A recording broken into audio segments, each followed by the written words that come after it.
So that's 3 places you can listen to us: Spreaker, iTunes now, and iHeartRadio. So and then you can catch Jake Robinson's Sports Experience on those three as well. Plus, he's now on TuneIn Radio. So things are blowing up for us. Make sure you're listening to both of our podcasts because we're doing big things here.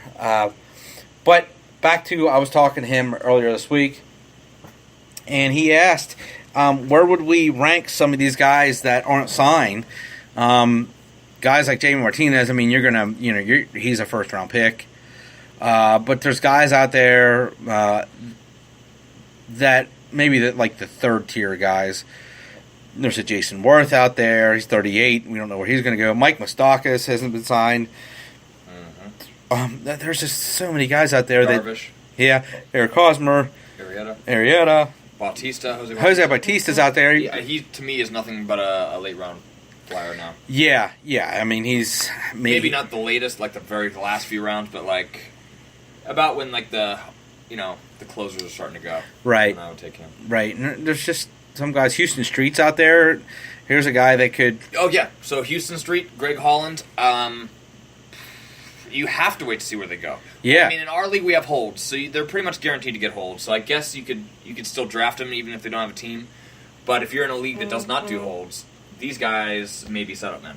Yeah. They don't have that blow away stuff anymore. Yeah, Houston Street. I mean, he's a guy like Francisco Rodriguez a couple years ago with Milwaukee. I think he went in there. He was supposed to be the setup guy. He ended up closing games.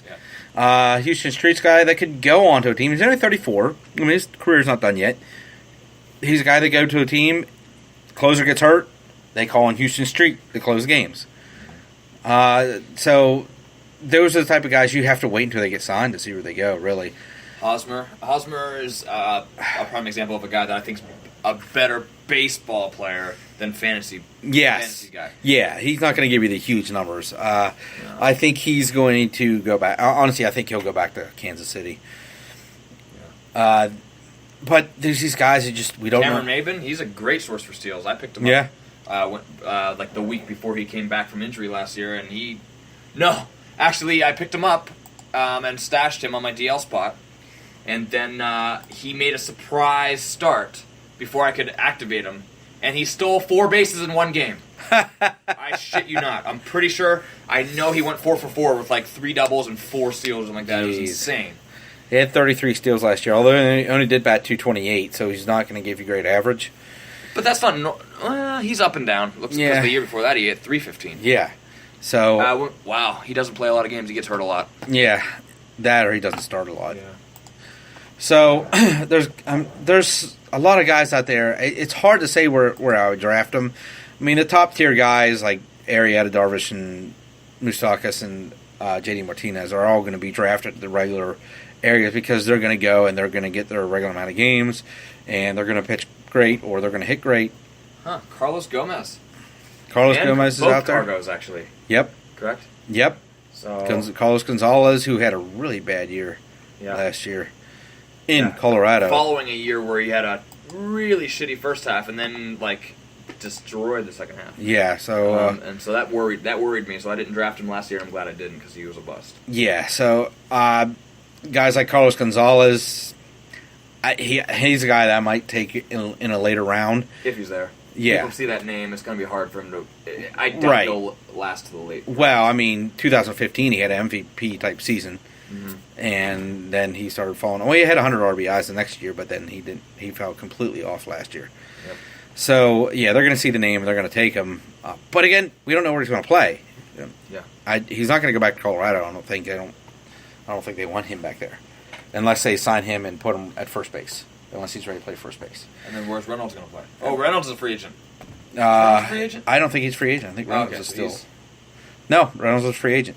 Okay, so there's another guy. But he had a huge season last year because of Colorado, I think. He did.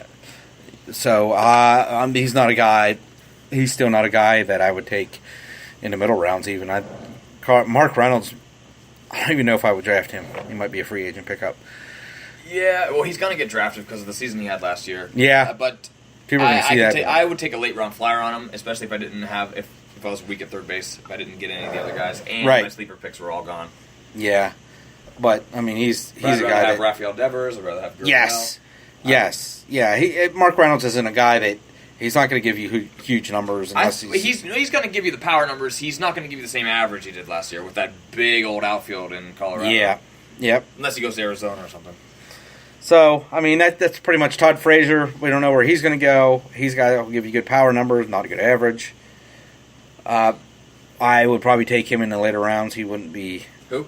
Todd Frazier. The Todd father. Oh, yeah. He's not fantasy relevant in my opinion anymore. No. Like I said, he's going to give you 30 homers maybe, but it's going to be... Maybe with a whole bunch of 0 for 20 slumps that he always goes through. He's frustrating. Yeah, he's very frustrating. My goal is to not have any frustrating players this year. At least with my top that's almost impossible. First 10 picks anyway. Like my late round flyers, they can be like, is he ever going to break out? This is frustrating, but that's different. When you get a guy like Todd Frazier or Edwin Encarnacion or one of these guys that are just so hot and cold, but they put the numbers together at the end of the year. Not saying Todd Frazier does. But they're just frustrating to own, and I realize that now after playing fantasy baseball for 7 years or so. Yeah, and I've been doing it for about 5, fantasy baseball. So anyway, we're on to next week. Like I said, next week we're going to give you outfielders. So to close our show, Mark, big game tomorrow. I know it's not baseball.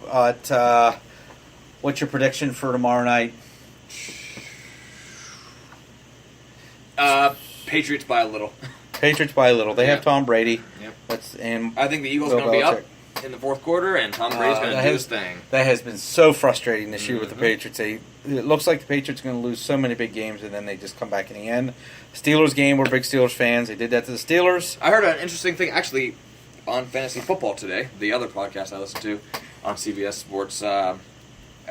Did you know that last year's overtime win in the Super Bowl, out of their last 6 Super Bowl wins, was their biggest victory, was their biggest margin of victory. Oh, 6 points. It was 6 points, right? Yeah. Okay, I don't want to sound totally because it was 6 points. All their other victories have been by less than 6. Jeez, it's man. incredible. It's just incredible how one thing can completely change history. Just keep coming back. They did it against the Jaguars. Man, I'm gonna go the opposite way. I'm gonna say the Eagles are gonna win by field goal at the end. I think the Eagles. That'd be amazing. I would love it. That's what I want to happen. I'm calling it right now. Could you imagine the pressure on Jake Elliott? Oh, holy shit! Like if they're down 1 or down 2, and it's like a 50-yard field goal. Can you imagine? Actually, you know what? 50-yard field goal. It'd be like, well, you can't fault him for missing a 50, but it's like a 40-yard field goal on like the edge of the hash lines. Like Scott Norwood. That's gotta be. He might be losing his job. Scott Norwood. Yeah. No, Blair Walsh. Yeah, Blair Walsh too. Scott Norwood. You could. My age is a little bit higher than Mark's. That was the Bills kicker that kicked wide left. 14. So anyway, there you go. Mark picks the Patriots. If you tell by my language, though, I don't want the Patriots to win. No, but I just, if I had to bet, if gun to my head, who's going to win, straight up, no spread, I got to take the Patriots. It sucks, but I have to. Yeah, I hate picking the Patriots, but I'm not going to do it. I'm still not going to do it. I think 95% of the United States is rooting for the Eagles. Mm-hmm. The other 5% is New England area rooting for the Patriots. So there you got it, guys. Third baseman. We did third baseman this week for you. Next week is top 15 outfielders. And if you guys have any questions, shoot me a question. You can find me on Twitter at Frizanks, Frizanks on Twitter. You can hit me up on there. You can hit me on the Let's Talk Baseball Podcast Network Facebook page. You can leave a question for me on there and shoot me an IM. And, hey, don't forget about the big bet. Giants, man, I'm still calling it. Jake and I had an argument on the phone this week about it, and he's going to rag me about it all year, but Giants will be better than the Rockies. I'm telling you. What new information could you guys have been arguing over? Nothing. There is just no new information. Yeah. Same thing. The Giants are old. Giants are old, and they have no better on bullpen. Paper, other than their pitching, but they always seem to blow it. Yeah, I have no faith in the Rockies right now. I really don't. I think last year was an aberration. I'll put it out there. I think last year was an aberration. They had a really good year. I don't think they're going to have a good year. I think they need to go out and sign a big pitcher but nobody wants to sign Colorado. So what do you think? Like, if you were a pitcher, would you take an extra $3 million per year to play in a shitty ballpark, or are your numbers too? Well, I tell you what. I mean, this year's a little bit different. If I were a pitcher, I would look to go to Colorado because they had a good year last year and they have a good lineup. And no, your numbers won't be great, but you have a chance to win it. Maybe you think you have a chance to win a championship. So I mean, because it's not only does the ball carry. Yeah. So they had to make up for it by such a big outfield. But then also the breaking pitches don't break as much, right? Because of the thin air. So to me, I don't see how Colorado's going to do it. And how come they've been talking about installing a humidor in Arizona, but not in Colorado? Yeah, I don't know. I know why, dumbass Mark. Because Arizona, it's a matter of the air being dry. In Correct. Colorado, it's a matter of the high altitude. Right. Okay. Well, so that's answered my own fucking question. Good podcasting, Mark. Great. Yeah, great podcasting. So I don't see it. I know San Francisco's aged. I know, but it's not like those guys who are aged cannot play baseball. They're still really, really, really good baseball players. Yeah. Longoria and McCutcheon can still go. Austin Jackson is a great defensive baseball player. He had a good year with the bat last year too, but I don't foresee him. But maybe he can get you some good amount of runs. They're pitching. They have two big pitchers, Cueto and of course Mad Bum. I think they'll make a move pitching wise before the season starts, and we'll go for there. And I think of everything that could go wrong last year for the Giants, everything went wrong. They lost their best player because he was stupid. Yeah.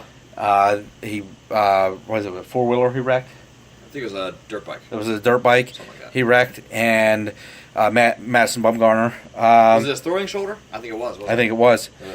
So obviously that's not going to happen this year. Cueto had an off year because he all of a sudden he was counted on to carry the pitching staff. That's no excuse. He may be done. We'll see. We'll see about Cueto. So he'd be the ace of the Rockies. Well, yeah. No, I don't know. John Gray is good. John Gray's pretty good. Nothing else. Yeah, but then after that it's nothing. Yeah. But that's the way I think. I think the Rockies had a good year, and I think that was an aberration. And I think a lot of things went wrong for the Giants. They have a horrible year, and I think they got some pieces. They put some good pieces right there around guys who still can play. I think Brandon Belt had an off year. The shortstop, Garrett Cole's brother-in-law.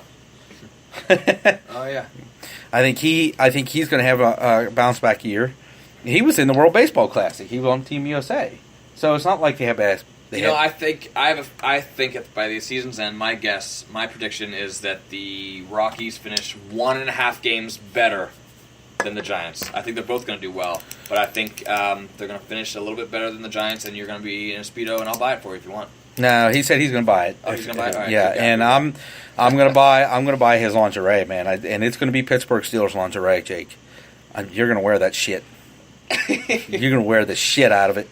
And I want you to put your Ric Flair wig on because hey, I'm telling you guys, he's an ugly man, but if you look at his daughter, looks exactly like him, and she's a beautiful woman. I'm putting it out there. So you're saying Jake Robinson is a beautiful woman. If he had a vagina, you'd fuck him? Do we have to cut this from the podcast? Whoops. No, I probably wouldn't do that. Sorry, everybody. Everybody just stop listening. Yeah, we're not doing that. No, I'm not going to do that. Okay. So there you have it, guys. He's got a good body, though. Yeah. For a guy. Yeah. Hey, man, Jake lost a lot of weight over the last couple of years. Yeah. So I'm going to give it to him. He's a gym rat, and he goes on the beach. He goes running. So he's not too hairy.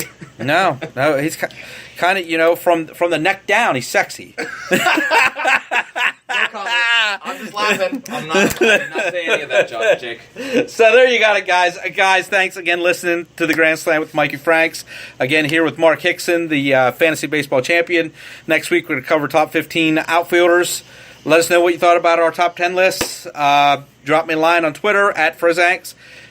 Hit me up on Facebook. You can direct message me if you want. And guys, listen to the Jake Robinson Sports Experience, especially this week. I know it's been a boring week in baseball. We're doing the kangaroo court thing. And he's the judge, the jury, the executioner. Jake Robinson's going to let you know all the outcomes of the kangaroo court, all the cases in the kangaroo court. Mark, go onto the page, man. I know you haven't read about or known too much about the Kangaroo Court.